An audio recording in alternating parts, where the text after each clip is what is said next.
शाम का वक्त था। बेंगलुरु की सड़कों पर हल्की ठंडक तैर रही थी। हवा में त्योहार सी रौनक थी। लोग भाग रहे थे, हंस रहे थे, अपने घरों को लौट रहे थे। लेकिन उसी भीड़ के बीच एक लड़की अपने आखिरी कदम बढ़ा रही थी, यामिनी प्रिया। वो नहीं जानती थी कि उसके घर की रसोई में रखी चाय ठंडी हो जाएगी और उसकी मम्मी का इंतजार हमेशा के लिए अधूरा रह जाएगा।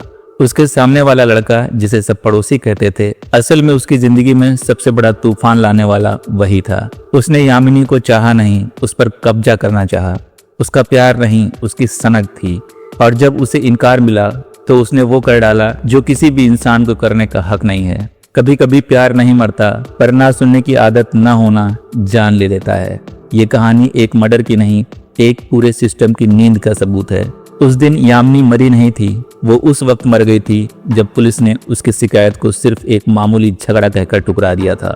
आज हम इस दहशत भरी सच्चाई की हर एक परत को खोलेंगे और देखेंगे हमारे आसपास कितनी घटिया सोच अपने पैर पसारे बैठी है। आप देख रहे हैं शैडो टिप्स। ये कहानी कुछ दिन पहले शुरू होती है, एक छोटे से मोहल्ले से, श्रीरामपुरा से। यामिनी प्रिया 20 साल की एक मासूम, होशियार और हंसमुख लड़की। चेहरा हमेशा मुस्कुराता, आंखों में डॉक्टर बनने का सपना। बचपन से ही वो पढ़ाई में आगे थी, स्कूल में टॉपर, कॉलेज में सबसे शांत और सबसे मददगार स्टूडेंट। घर में मम्मी पापा का गर्व, मोहल्ले की शान। उसका हर दिन बहुत सादा था। सुबह उठो, कॉलेज जाओ, शाम को वापस अपनी पढ़ाई करो। ना पार्टी, ना घूमना, बस अपने सपनों की दुनिया में खोई रहती थी। कभी किसी से कोई झगड़ा नहीं, कभी किसी को कोई दुख नहीं दिया। सच कहें तो यामिनी जैसी लड़की अब बहुत कम मिलती हैं। उसी गली में सामने वाले घर में रहता था जिग्नेश। उम्र 28 साल, लेकिन दिमाग एक बच्चे की तरह और गुस्सा पहाड़ जैसा। लोग कहते थे वो थोड़ा अजीब है, उससे दूर रहो। कभी सड़कों पर आवारा दोस्तों के साथ घूमता, कभी किसी से झगड़ा करता, तो कभी मोबाइल में गेम या वीडियो में खोया रहता।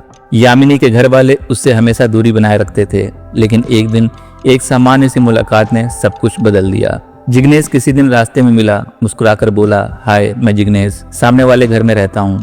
यामिनी ने भी सभ्य तरीके से जवाब दिया, जी हाँ मैं जानती हूँ।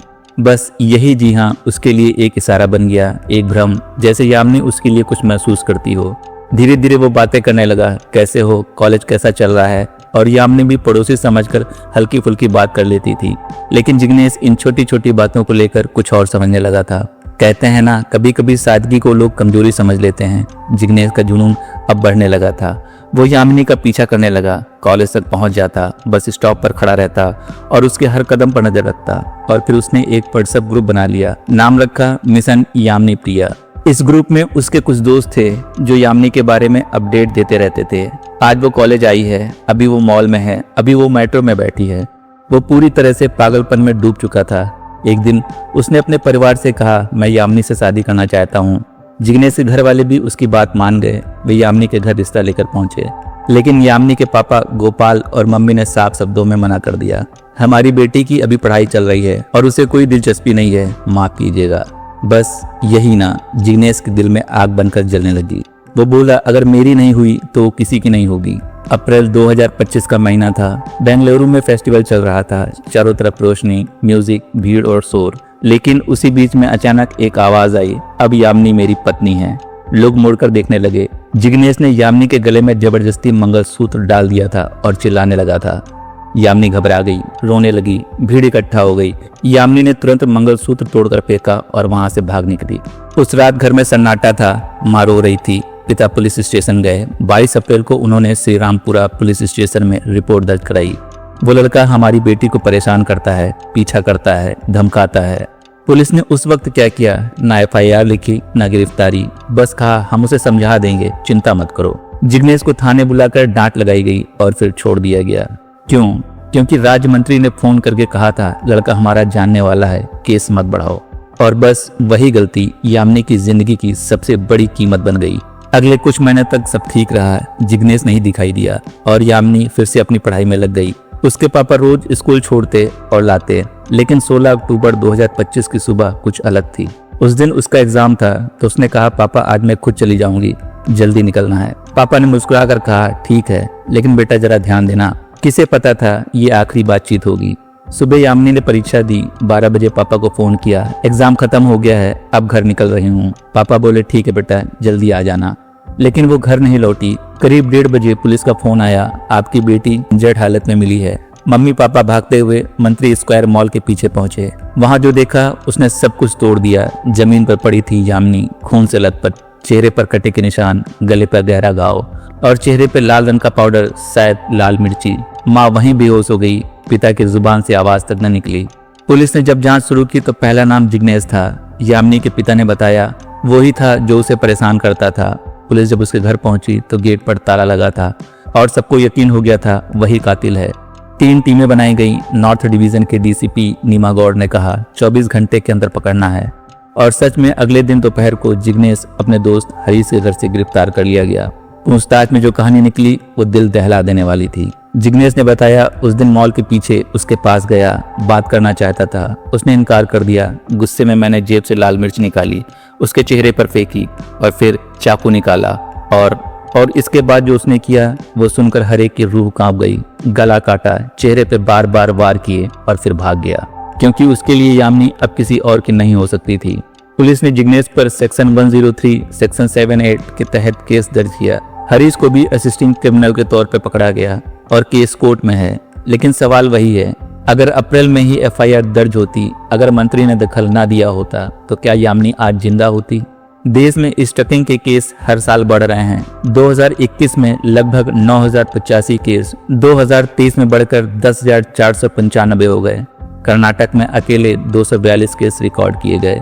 हर एक केस में किसी न किसी की जिंदगी बर्बाद हुई, किसी की माँ का सपना टूटा है, किसी की पिता की दुनिया लूटी है। लेकिन फिर भी पुलिस, समाज और सिस्टम सभी आंख बंद किए बैठे हैं। अब सवाल ये है, जब कानून कहता है स्टिकिंग एक गंभीर अपराध है तो फिर पुलिस क्यों एफआईआर नहीं लिखती? जब कोई लड़की बार बार शिकायत करती है तो क्या सिर्फ उसे समझा देंगे कहकर टाल दिया जाए? और जब कोई मंत्री अपराधी को बचाता है तो क्या वो खुद इस गुनाह का हिस्सा नहीं बनता? यामिनी की माँ आज भी हर सुबह दरवाजे की तरफ देखती है। शायद मेरी बेटी आ जाए, हंसते हुए बोलेगी मम्मी आज पेपर बहुत अच्छा गया। पिता आज भी उसी मेट्रो स्टेशन के पास रुकते हैं जहां से बेटी आखिरी बार लौटी थी। वो कहते हैं काश उस दिन मैं खुद लेने चला जाता। अब सबकी उम्मीदें सिर्फ एक हैं कि कोर्ट जिग्नेश, हरीश और उन लोगों को जो मिशन यामिनी प्रिया ग्रुप में थे सभी को कड़ी सजा दे, क्योंकि अगर इस केस में न्याय नहीं मिला तो कल कोई और यामिनी इस सिस्टम की लापरवाही का शिकार होगी। यामिनी डॉक्टर बनना चाहती थी, लोगों की जान बचाना चाहती थी, लेकिन वही समाज, वही कानून, वही सिस्टम उसकी जान को नहीं बचा सका। शायद अब ये कहानी किसी फाइल में बंद हो जाएगी, किसी अखबार की पुरानी हेडलाइन बनकर रह जाएगी, लेकिन उस माँ के लिए ये कहानी हर दिन नहीं है। हर सुबह, हर रात, हर सांस में वही दर्द है। और शायद यही भारत की सबसे बड़ी त्रासदी है कि हम तब जागते हैं जब कोई मर जाता है। ये कहानी खत्म नहीं हुई। हर गली, हर शहर में कोई ना कोई यामिनी आज भी जी रही है। बस फर्क इतना है, उसकी चीखें अभी तक किसी ने नहीं सुनी। अगर इस कहानी ने आपको झंझोड़ दिया है, अगर आपने भी कभी किसी की तकलीफ को मामूली बात कहकर टाल दिया हो, तो अब वक्त है जागने का। इस वीडियो को लाइक और शेयर करें ताकि ऐसी सच्ची कहानियों की आवाज़ दूर तक पहुंचे। कमेंट में लिख के बताएं कि आपको लगता है कि पुलिस और सिस्टम यामिनी के साथ न्याय कर पाएगा या वो सिर्फ एक केस का नंबर बनकर रह जाएगी। चैनल को सब्सक्राइब करके बेल बटन जरूर दबा दीजिए, जिससे आप अपने आसपास की सच्चाई से अवगत होते रहें और जागरूक बने। आप देख रहे थे शैडो टेप्स।